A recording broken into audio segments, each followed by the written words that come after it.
Hello everyone, welcome to the next installment in my Google Translate Versus series. Just like last time, I will be using Google Translate and a little bit of Yandex to overprocess some well-known text. This time around, it's the US Constitution and some more patriotic goodness. So grab your beers, 22s, and Walmart scooters. Things are about to get spicy. Alright, we're going to kick it off with the First Amendment. Obviously, since it's the first one, I'm going to start with it. Congress shall make no law respecting an establishment of religion, or prohibiting the free exercise thereof, or abridging the freedom of speech, or of the press, or the right of the people peaceably to assemble, and to petition the government for a redress of grievances. That is the original amendment as written. Freedom of religion, freedom Constantine. Freedom of speech means free to do so, or to pay sufficient. So, this one. Constantine obviously has his freedom, and always remember, if you're not allowed to say it in public, just pay enough money and you'll get a pass. Cue all the memes about the you-know-what pass. But anyway, this is giving me some major ANCAP vibes. I don't know if any of you have seen the ANCAP memes before, anarcho-capitalism. Make sure to buy your gold tier speech subscription, everyone. It'll allow you to scream fire in a crowded theater when there is none. You also will be allowed to play up to 5 pranks per month in public. These pranks will allow for unlimited verbal abuse of up to 3 people per session. When the cops come, just flash your golden ID. Only $149.99 a month. There are discounts available, so unleash that voice box while you can. Okay, I'm done now. But yeah, I kind of find that pay part funny. Moving on. We've got the Second Amendment of the United States. A hotly debated one. A well-regulated militia, being necessary to the security of a free state, the right of the people to keep and bear arms shall not be infringed. Second Amendment. Democratic security does not cut arms purchases. It requires good military control, not citizenship. So, apparently, in Google Translate US, we all get to buy as many firearms as we want, but we are under mass military control and have no citizenship. Which probably also means no citizens' rights. Man, I like this better than our Second Amendment currently. Can we trade for this one? Seems like it would just be Mad Max all day, every day. I'm just kidding, by the way. I mean, it would probably be Mad Max every day, but I'm kidding. I don't want this to be the amendment. I'll pass on the military control and then revoking of citizenship. Alright, we're going to skip a little bit and we're going to go to the Fifth Amendment. This is a chunky one. It has to do with criminal justice. No person shall be held to answer for a capital or otherwise infamous crime unless on a presentment or indictment, or indictment rather, of a grand jury, except in cases arising in the land of or naval forces, or in the militia, when in actual service in time of war or public danger. Nor shall any person be subject for the same offense to be twice put in jeopardy of life or limb. Nor shall be compelled in any criminal case to be a witness against himself, nor be deprived of life, liberty, or property, without due process of law, nor shall private property be taken for public use, without just compensation. Gotta say, this is a very brilliant amendment.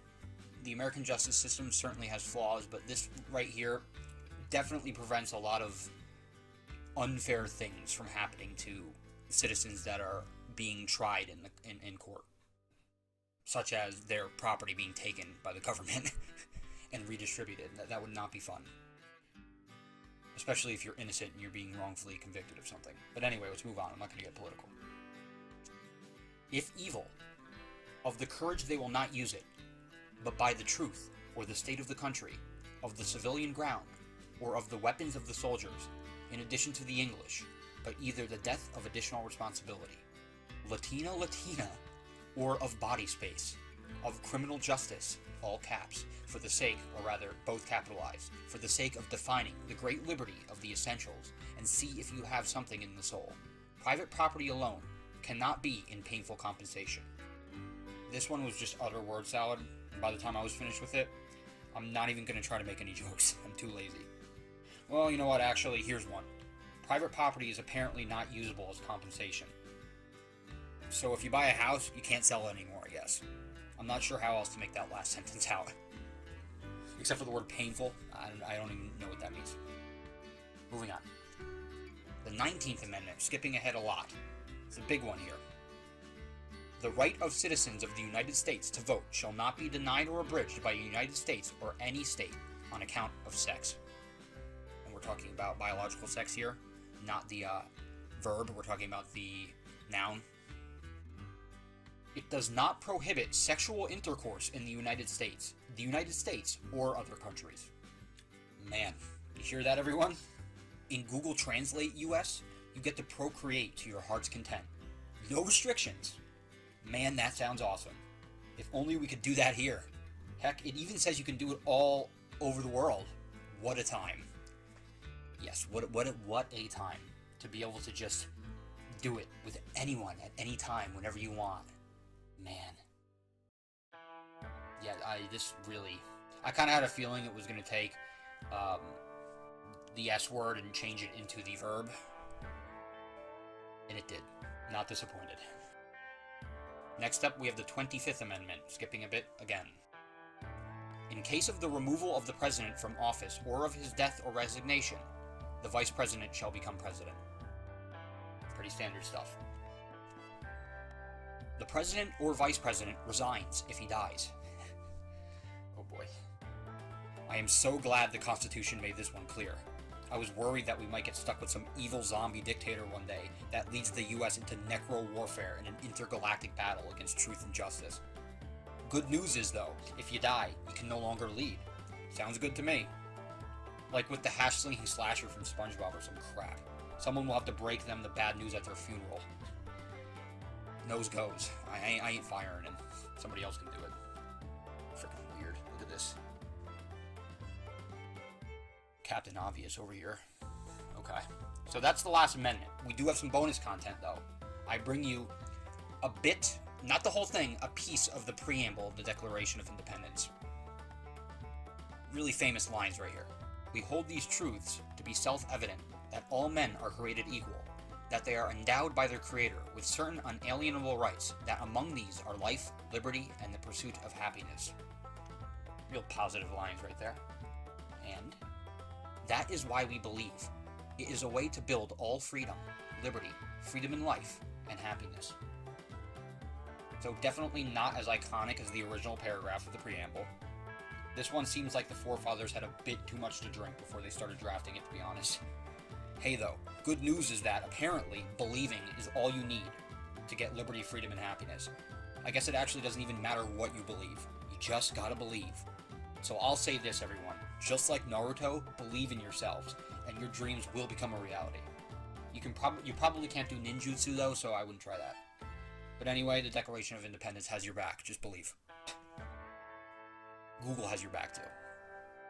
I'm not speaking for Google here, if Google ever sees this. Alright, next we have another bonus. The Pledge of Allegiance as of 1954.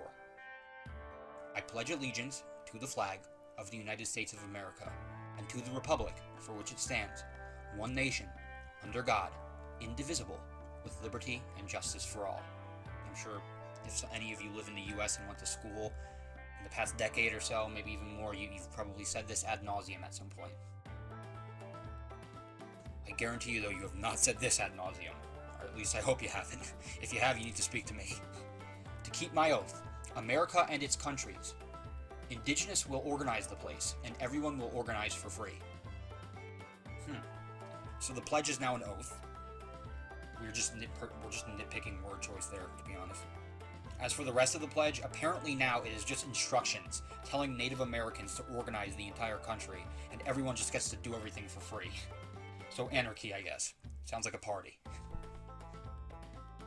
The only part that's not free, and the only part you have to do is say this every day.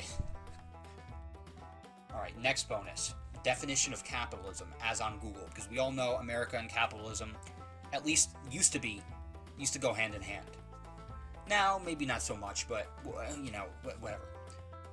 Capitalism, an economic and political system in which a country's trade and industry are controlled by private owners for profit, rather than by the state. In the Google US, though, capitalism. The government is the Ministry of Finance. The political party controls the government, the people. So, as you can see here, capitalism is actually just socio-authoritarianism, apparently. No idea how Google Translate managed to flip the definition to the exact opposite of its meaning. Honestly, though, with the actions of big corporations these days, guys, real talk, I really don't think this definition is that far from reality. That's as political as I'll get, though. Thank you very much. Not gonna go any further than that. Not a political channel. Even though I'm reading the freaking US documents. And our final bonus, the most political of them all, Clown World. Translated, I kid you not, was make clone. Now. I think I've finally cracked a code here, people. The phrase Clown World wasn't just coined as an internet meme used to describe the chaos of modern times. No. There are no coincidences in this world. It actually was a code phrase the entire time. Emperor Palpatine, hear me out here, from the galaxy Star Wars takes place in, must have sent a secret message to us all, telling us how to move forward as the human race. What we need to do is we need to make a clone army. Then we need to create the very first galactic empire of the Milky Way. That's it. I know that's what this is. It has to be. I mean, come on. Like, really? That's it, everybody. Anyway. Well, everyone, that's all I've got. I hope you all are enlightened beyond comprehension now, as I am. I'm sure each and every one of you wish you could live in the US Google Translate as crafted here. Unfortunately, though, we are all stuck in the normal world for now, with the boring, old, regular Constitution. So, for the time being, all we can do is begin preparations for that clone army plan, just as Palpatine instructed. All jokes aside, I hope you all enjoyed the video. If you did, consider giving me a like and a subscription. Leave some comments sharing your thoughts as well. I'll have more translation nonsense coming down the pipeline soon enough. Until then, you can check out my channel for some of my other content. Alright, my friends, stay tuned and stay cool.